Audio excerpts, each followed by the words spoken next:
Donc, à partir de votre dossier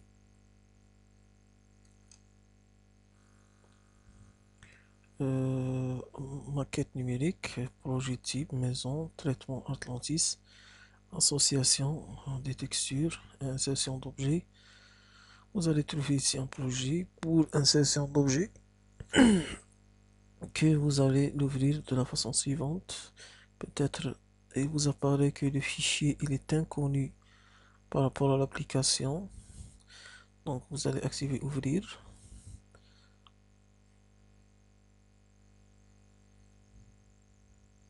Ouvrir.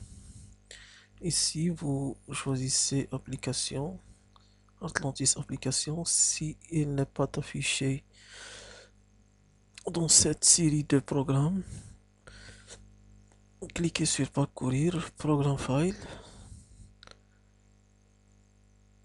Et là vous cherchez le dossier Atlantis Studio. Dans Atlantis Studio, vous allez activer Atlantis Studio, ouvrir, et l'application s'affiche ici.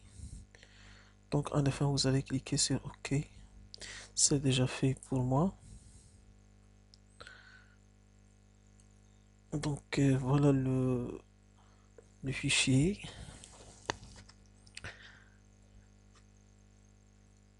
Alors on va essayer de commencer l'association des textures et l'insertion d'objets.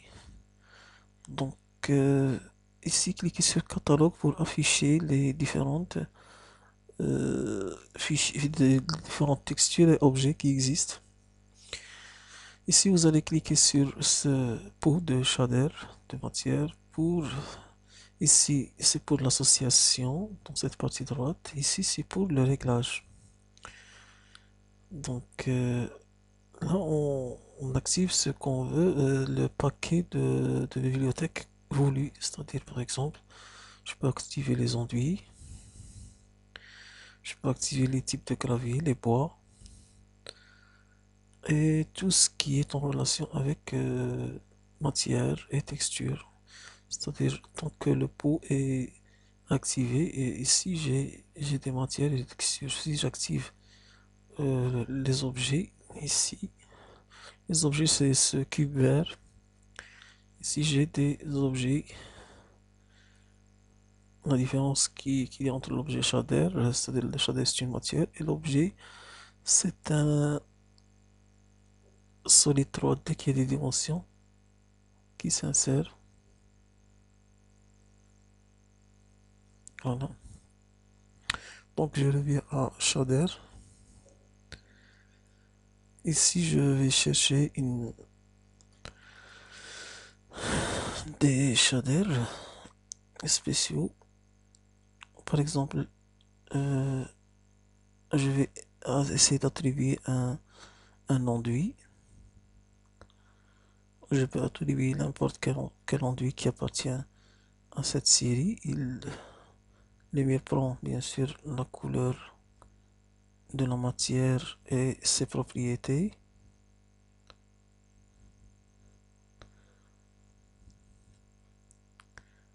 Voici la façon d'insérer des shaders. Moi je vais chercher un shader dans un dossier qui s'appelle shader qui comporte un paquet pour enduit.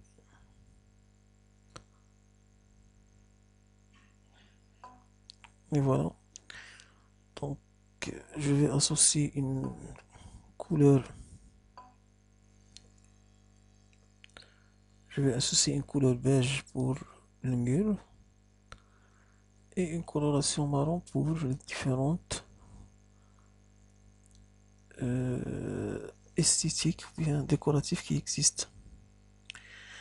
Alors pour le vitrage, je vais essayer d'associer un vitrage réaliste. Vous le trouverez au sommet de la liste, surface. Ici, au sommet, on trouve des verres réalistes. Et par un glissement, je peux donc associer la matière voulue. Ici, vous voyez que si je clique sur une matière, ses propriétés s'affichent. Je vais cliquer sur le vitrage. Donc, c'est un vitrage de transparence blanche et de réflexion grise. Moi, je vais transformer un petit peu cette propriété. Par exemple, je vais demander ce que cette association soit, bien cette transparence soit un petit peu euh, bleu, qui reflète du bleu. Et la réflexion aussi, il reflète du bleu. Ici, je vais essayer de augmenter la réflexion du verre pour, bien sûr, le verre il a une transparence et une réflexion. Donc on peut soit augmenter au maximum la réflexion, soit rester dans des moyens entre réflexion et transparence. Je vais essayer de se convertir au bleu. Donc pour la planité, c'est-à-dire si j'augmente la planité, je casse un petit peu la planité du verre. Et ce qui est réel dans la visualisation va le voir un petit peu, il faut en casser avec l'éclairage.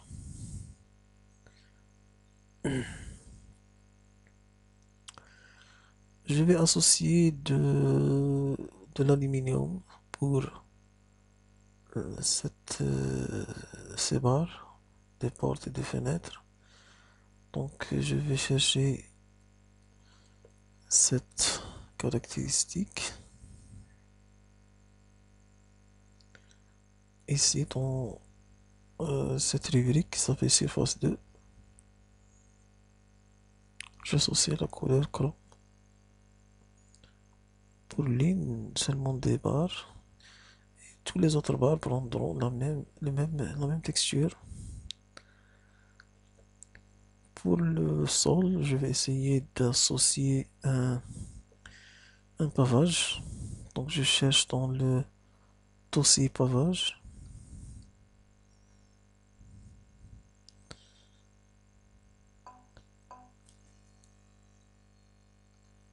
Un pavage qui convient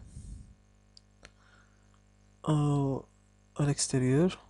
Je peux augmenter un petit peu sa réflexion. Là, je peux augmenter sa taille. J'associe une matière blanche pour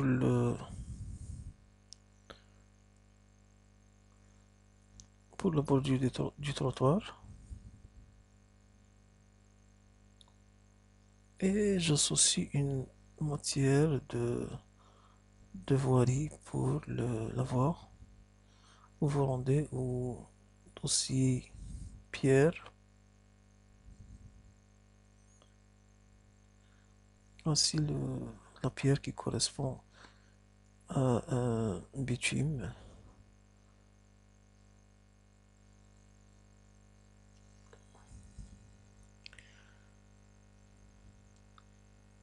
Donc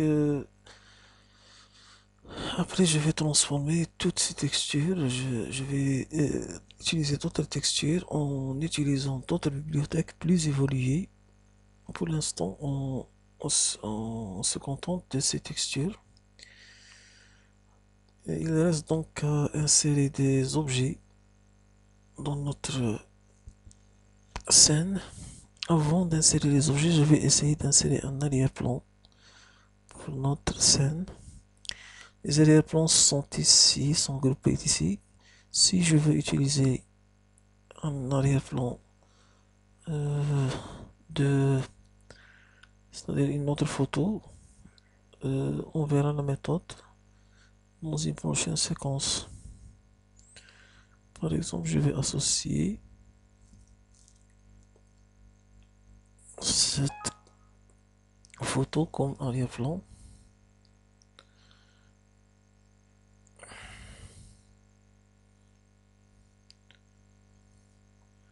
Voilà le petit peu la vue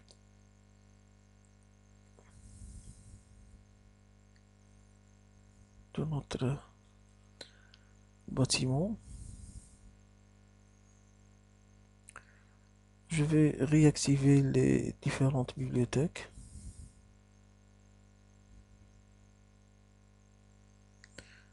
Et je vais insérer des objets, donc j'active le mode objet, végétation, je vais insérer un arbre,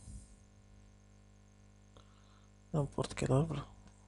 On apprend comment insérer des objets, donc glisser, sélectionner et glisser à l'emplacement voulu. Là aussi j'ai des...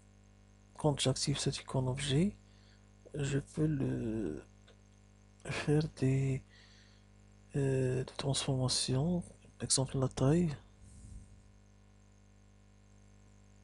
Donc on, on voit bien que la taille augmente largement. Donc je vais annuler cette transformation. Il ne me convient pas. Je peux insérer des personnages.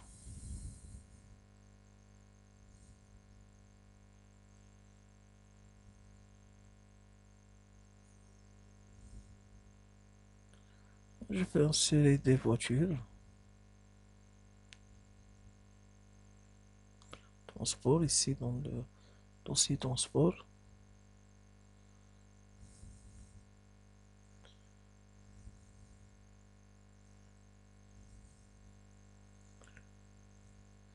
Donc si j'ai à modifier le sens de l'objet, donc dans cette partie, je peux modifier le sens, les tailles et tout ce qui concerne les objets.